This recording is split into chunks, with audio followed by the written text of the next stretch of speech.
Now, in a handful of states, a letter is sitting in a mailroom waiting to go out. It tells certain Medicaid recipients that starting July 1st, they must prove they are working, volunteering, or in school for 80 hours a month, or they lose their health coverage. That is not a rumor. That is a real rule already locked in for Montana and starting in a softer form in Arkansas on July 1st, 2026. If you are between 55 and 64 and you rely on Medicaid, this is coming for you in a matter of weeks. And it is only one of 5 real changes hitting older Americans this year. Some already started. One lands in just a few weeks. All 5 affect how much money stays in your pocket. We are going to walk through every single one in plain language with the exact phone numbers and websites you need to protect yourself. No scare tactics, no sales pitch. Just the facts and what to do about them.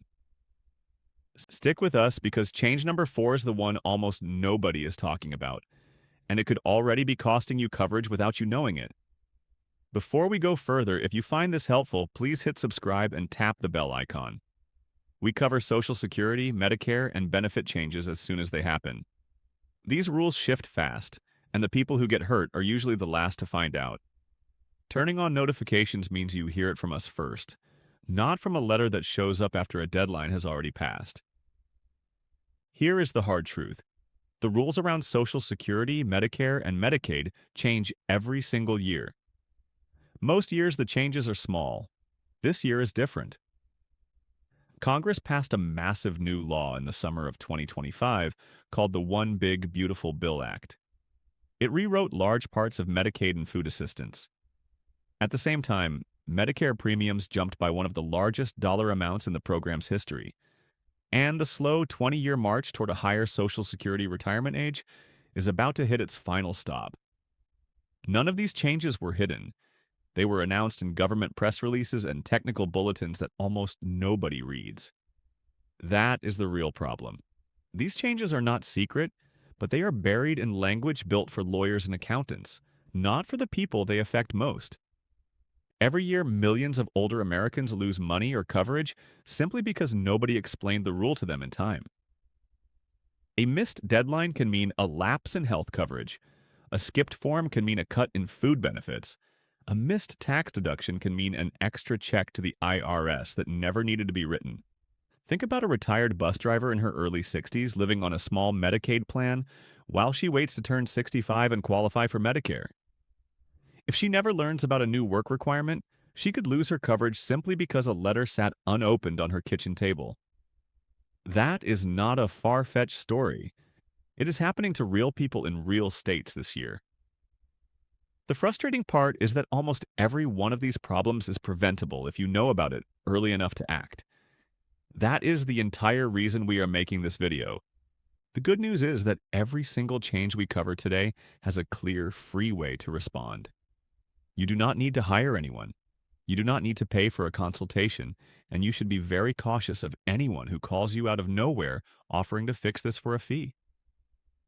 Every step we describe uses official government phone numbers and websites that cost nothing to use. The Social Security Administration can be reached at 1-800-772-1213. Medicare's official helpline is 1-800-633-4227.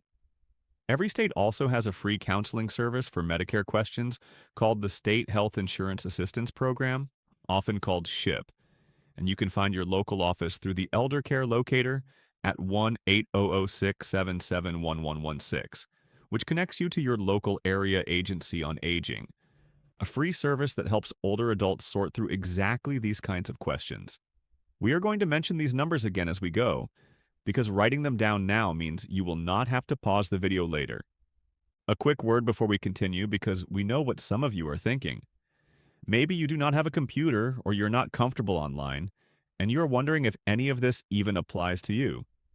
It does, and you do not need the internet to handle a single one of these 5 changes. Every number we give in this video reaches a live person on the phone, and every office we mention also accepts visits and mail. You also do not need to worry about scams here because we are giving you the official numbers ourselves, not a number from a random caller or a text message. A rule of thumb that protects you for the rest of your life is this: the government will never call you out of the blue demanding payment or your social security number to fix a problem like the ones we are covering today. If you ever get a call like that, hang up and call one of the numbers we gave you directly to check. Let's get into the 5 changes, starting with the one already eating into your monthly check. Change number 1 is what financial writers have started calling the Medicare check slayer. Here is what happened. Starting in January 2026, the standard Medicare Part B premium jumped from $185 a month to $202.90 a month. That is a 9.7% increase, one of the largest single-year jumps in the history of the program. The yearly deductible, the amount you pay out of pocket before Medicare starts covering your bills, also rose from $257 to $283.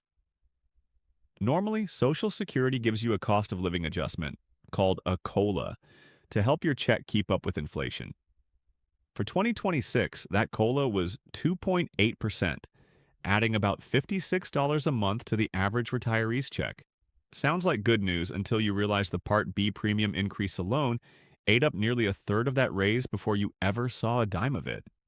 There is a rule called hold harmless that is supposed to stop your check from shrinking because of a Medicare premium hike.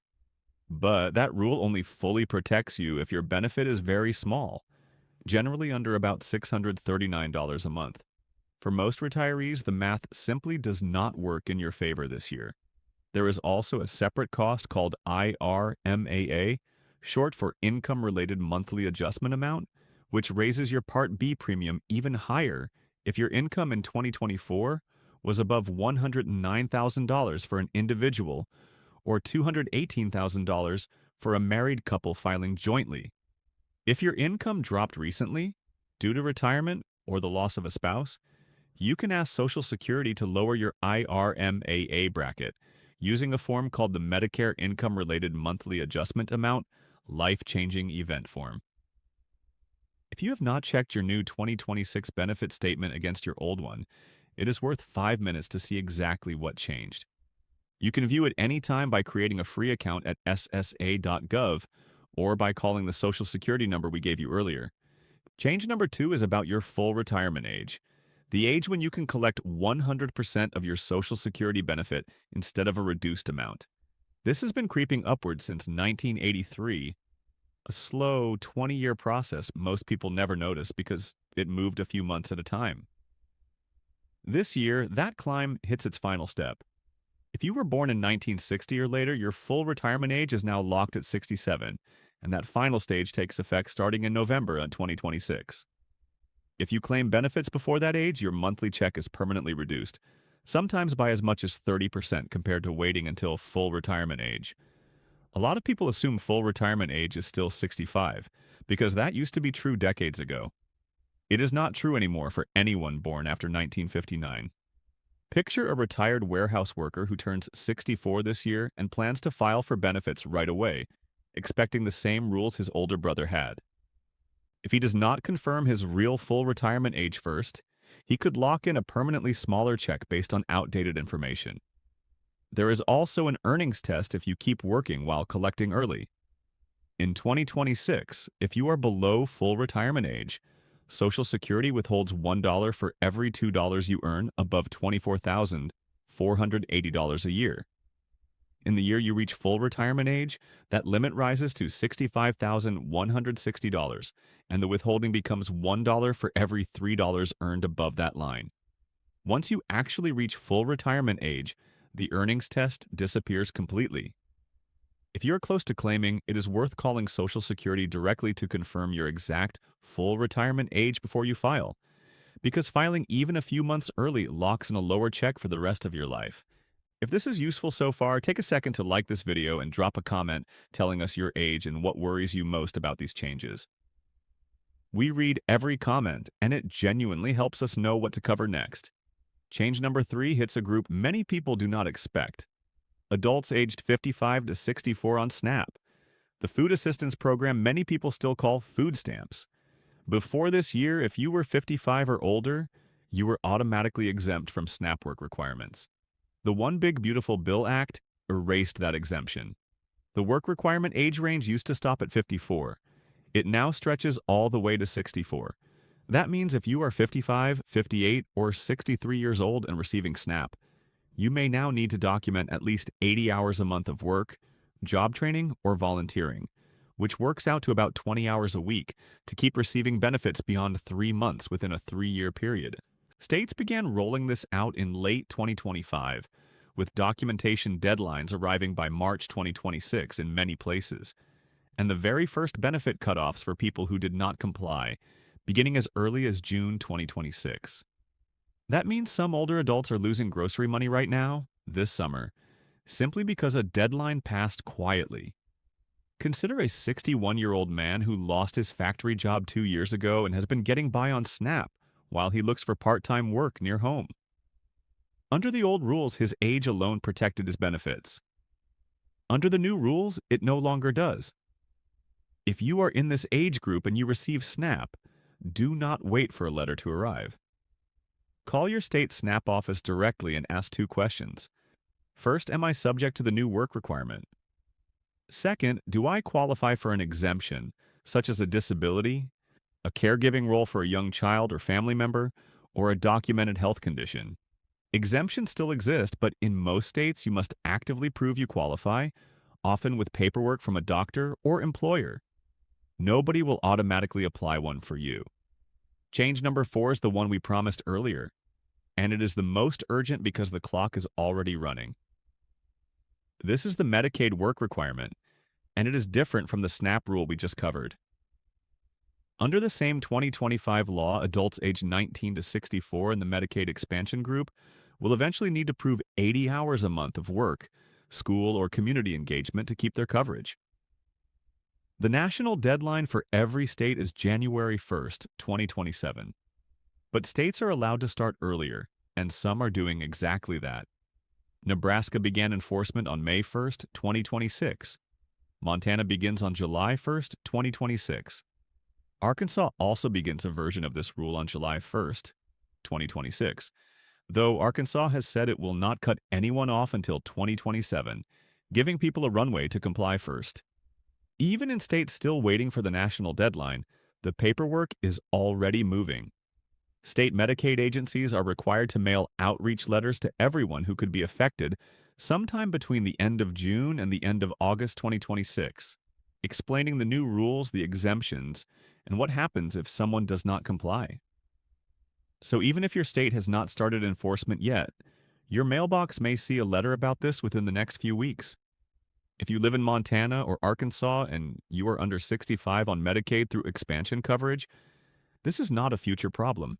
It is a now problem. People over 65, those who are dually eligible for both Medicare and Medicaid, people with documented disabilities, and most caregivers of young or dependent family members are generally exempt. But exemptions only protect you if your state's paperwork actually reflects your situation. Call your state Medicaid office this week, not next month, and confirm in writing whether you are subject to this requirement and what you need to submit. Subscribing really does help more people see this information before a deadline hits them, so if you have not already, now is a good moment to tap that button. It costs nothing, and it means this channel keeps reaching the people who need it most. Change number 5 is different from the others because it is not a cut. It is a benefit that is easy to completely miss. As part of the same 2025 law, Congress created a brand new senior tax deduction worth up to $6,000 per qualifying person. To qualify, you generally need to be 65 or older by the end of 2025, with a modified adjusted gross income of $75,000 or less if you file as a single person, or $150,000 or less if you are married filing jointly. The deduction phases out above those limits. This is on top of, not instead of, the regular standard deduction you already receive, and it is also separate from the additional standard deduction that has long existed for taxpayers 65 and older. In other words, this is a brand new stack of savings layered on top of breaks you may already be claiming. The problem is timing. This deduction does not show up automatically in your monthly Social Security check.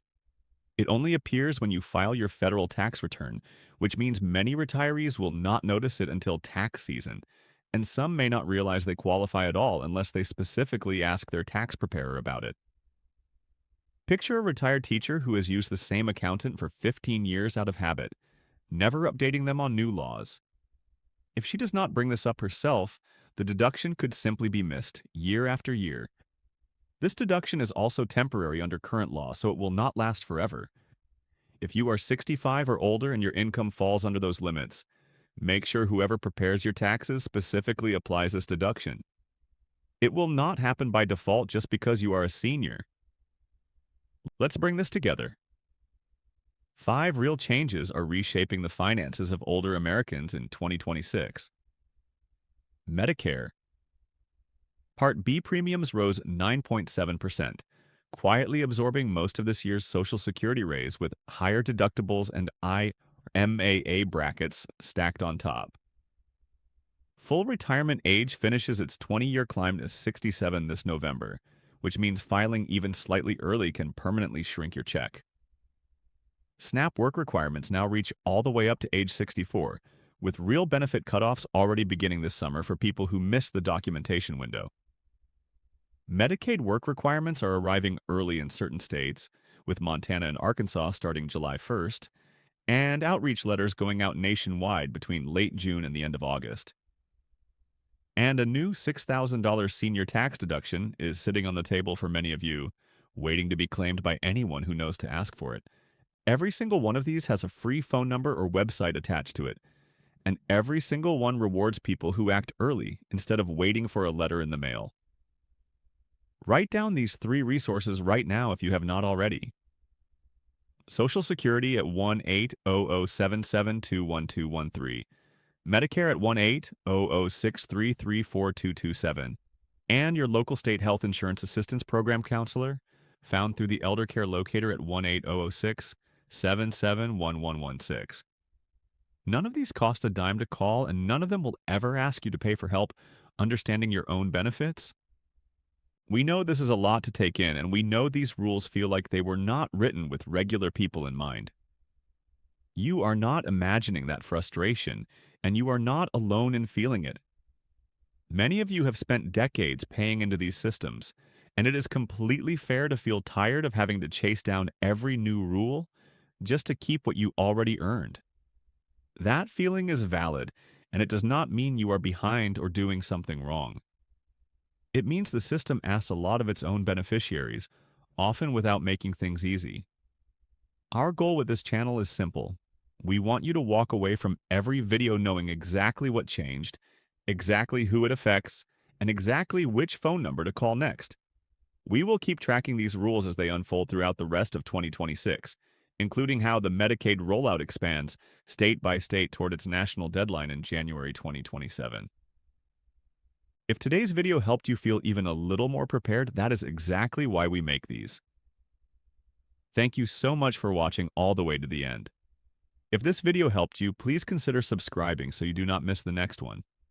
Give it a like, so other seniors searching for this same information can find it and share it with a parent, a neighbor, or a friend who might be affected by any of these 5 changes. We are deeply grateful for this community, and we will see you in the next video.